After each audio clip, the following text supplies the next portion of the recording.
So we talked last time about enzymes and how they need three-dimensional protein structure to achieve an active site. And we talked about the factors, pH, substrate concentration, and temperature, and what those look like there. It's a really good idea for the purposes of IB and the test to have an example of each one. And so I have a little table here which you might want to copy down. This is an example of digestive enzymes. Always a good place to go for enzymes. And I have three different enzymes here. And typically they might ask a question, what are the properties of each enzyme here? So if you look right here, I've got amylase, right? And I've got protease and lipase. So those are categories of enzymes which digest things, and peptase would be a good example of protease. So let's just look at amylase, for example. We did an experiment with that, and we saw that amylase came from both the mouth, and which would be salivary, and could also come from the pancreas, so it could be pancreatic amylase. Its purpose is to take starch and to digest it into maltose, which is a disaccharide. Typically it works at about pH 7. That's kind of the mouth. It doesn't have temperature here, but when in doubt, the best temperature is probably biological, physiological temperature, which 98.6 Fahrenheit, or what we would call 37 degrees Celsius. Another example then is protease. Those are enzymes which work on proteins, and we've talked about pepsin, for example. Pepsin comes from the wall of the stomach. That's important to know. If you just say stomach, they might mark you wrong on that. So the wall of the stomach there. And there are gastric pits, what they call, which are little holes there, which secrete the enzyme. And the enzyme is typically under the control of a hormone called gastrin, which is also secreted by the stomach wall. And gastrin causes the secretion of pepsin in an inactive form. It's really important to know that most of these enzymes are stored in inactive forms. And the reason they're stored in inactive forms was because if you got live enzymes sitting in your body all the time, basically you're going to start digesting yourself, and that'd be really bad, right? So it's stored in the form of an inactive guy called pepsinogen. And gastrin, the hormone, also causes the release of hydrochloric acid from those gastric pits. And the hydrochloric then pH, lowers the pH, right? That changes the active site on pepsinogen, and then it turns it into the active form, which is pepsin. And again, you can figure out pretty much that what happens is that a base alkaline would have to come in later on, and that's usually bicarbonate, and that comes in and changes the pH and inactivates the pepsin again. And so what pepsin does is it takes proteins, right? Whoops, we don't want to go there. Takes proteins and it turns them into small polypeptides. So it's really important, by the way, to watch here that these guys are not breaking the large macromolecules into the smallest pieces. Remember, the smallest pieces would be amino acids in this case. But that doesn't happen to the final step till it gets down to the small intestine and the small intestine wall, or what we call the brush border. Now, the interesting thing is when we add hydrochloric acid to this, it really lowers the pH, so now we're down to about 1.5. I've seen anywhere that on the test they'll accept 1 to 2, pretty much for a good pH there. Then we want an example here of somebody who breaks down fats. So lipases break down fats. We have pancreatic lipase, which obviously comes from the pancreas. And what that does is it takes large fats, which we call triglycerides, and it breaks it down to the smaller pieces, which are fatty acids and glycerol. This guy comes from the pancreas. That's pH 7. Hey, there is one more example I've seen that comes up on the test quite a bit, and that could be another guy who's secreted by the pancreas, and that's trypsin. Let's see if I can spell this right. Trypsin. I think that's how you spell it. Trypsin is secreted by the pancreas again, So its source here would be the pancreas. It goes into the small intestine, and its purpose is once again to break down proteins. So it's breaking it down into the small intestine.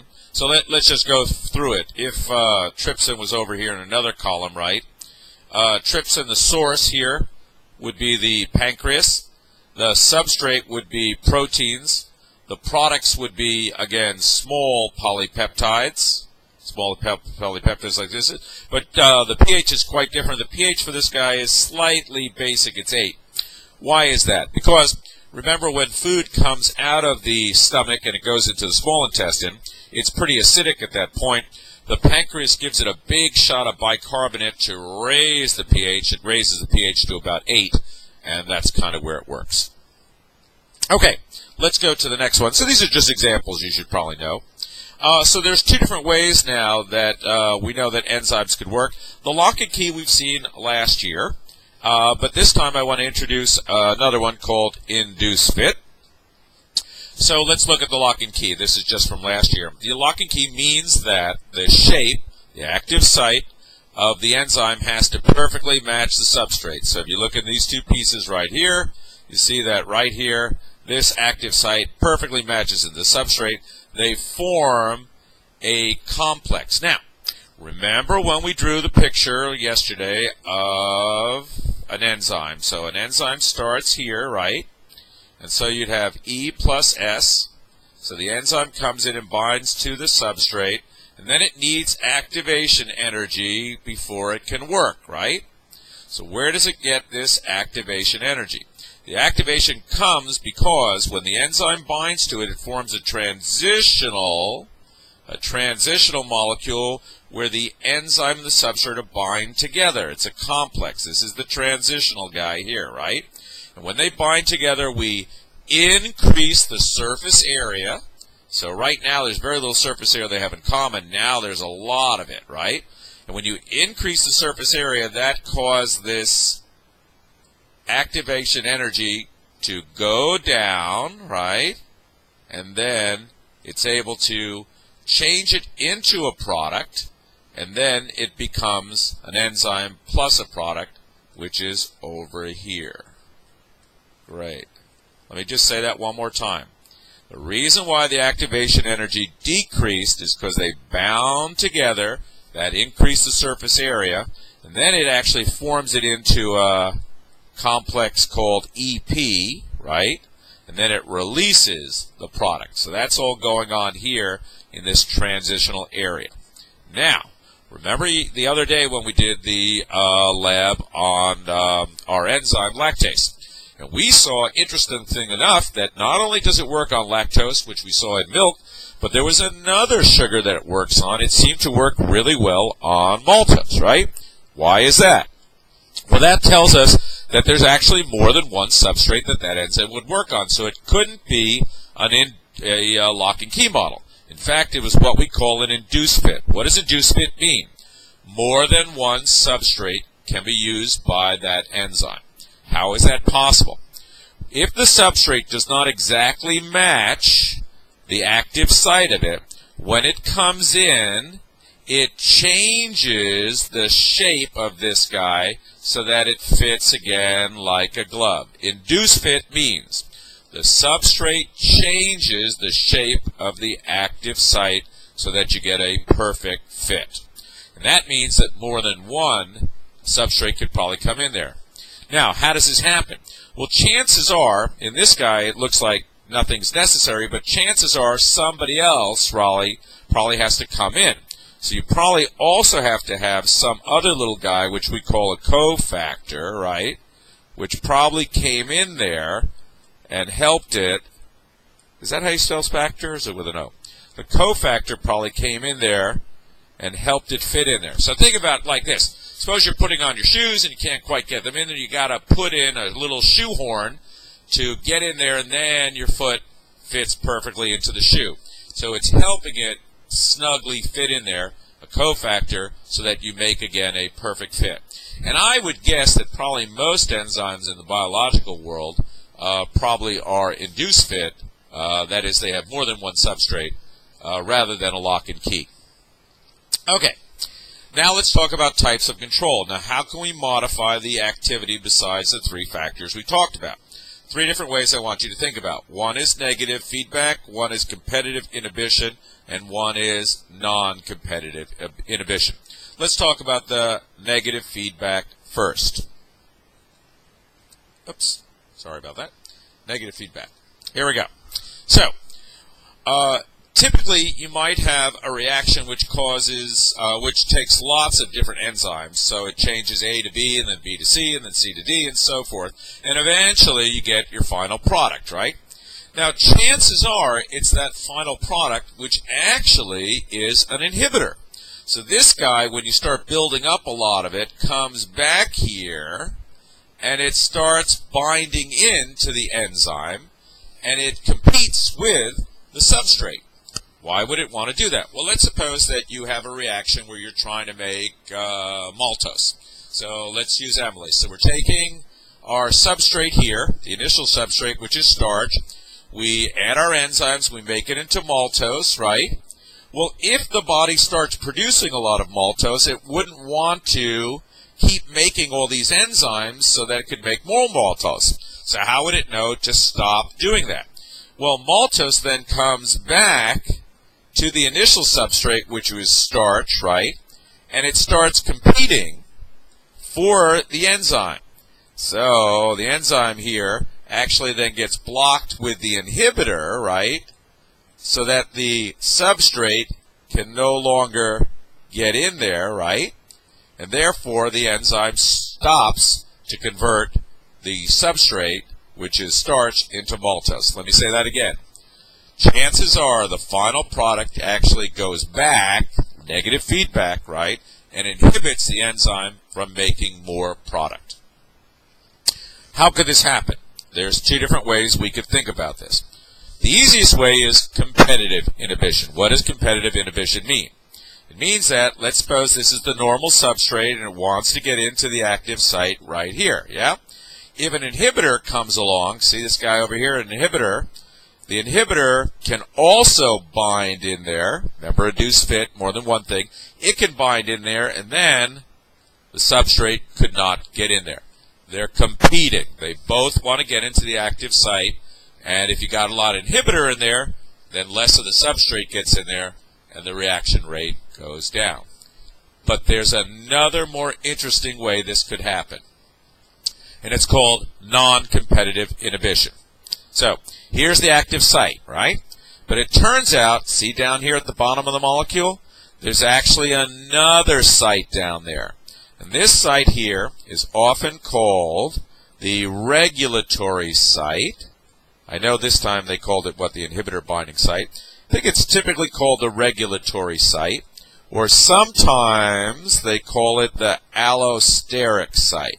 This is another place on the enzyme where things can bind in here. But here's the trick. This is kind of a lock and key down here. In other words, the substrate can only get in the active site, but it can't bind down here. The only guy who can bind in here is an inhibitor, a non-competitive inhibitor. Now, what happens when an inhibitor binds in there? It changes the shape of the active site. So let's draw our molecule right now. Here is the active site, and maybe down here is a allosteric or regulatory site. If an inhibitor, right, let's see if I can draw an eye. Is that an eye?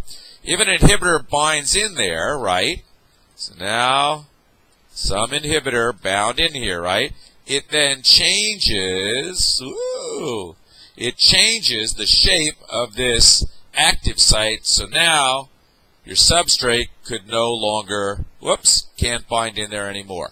It's like turning a light switch on and off.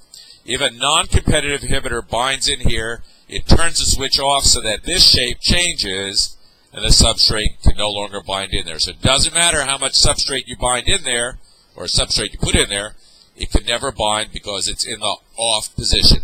And that's why we call it a non-competitive inhibitor. So, this question came up here on the test a couple of years ago. Let's suppose I have a diagram here.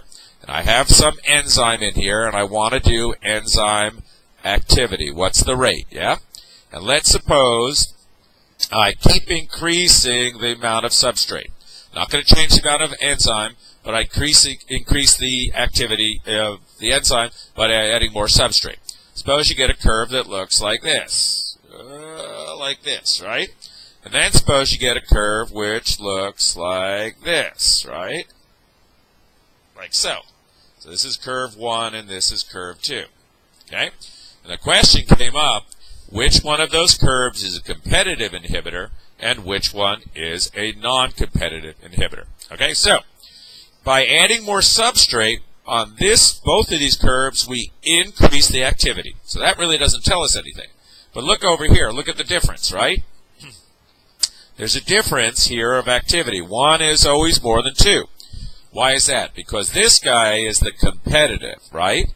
In other words, as I add more and more substrate there, I finally start to outcompete the inhibitor. They're both trying to get into the active site, and I bring it up to maximum activity levels. Then it flattens off, right? Now, this one never gets up to the maximum, right? Why is that? Because even though I add more and more substrate, you can never outcompete the amount of inhibitor that's bound to the regulatory site. So we got tons of enzymes, right? You got only a small amount of inhibitor. So some of those enzymes will always be in the off position no matter how much non-competitive inhibitor I add in there. You cannot outcompete it. That's why the difference is right here.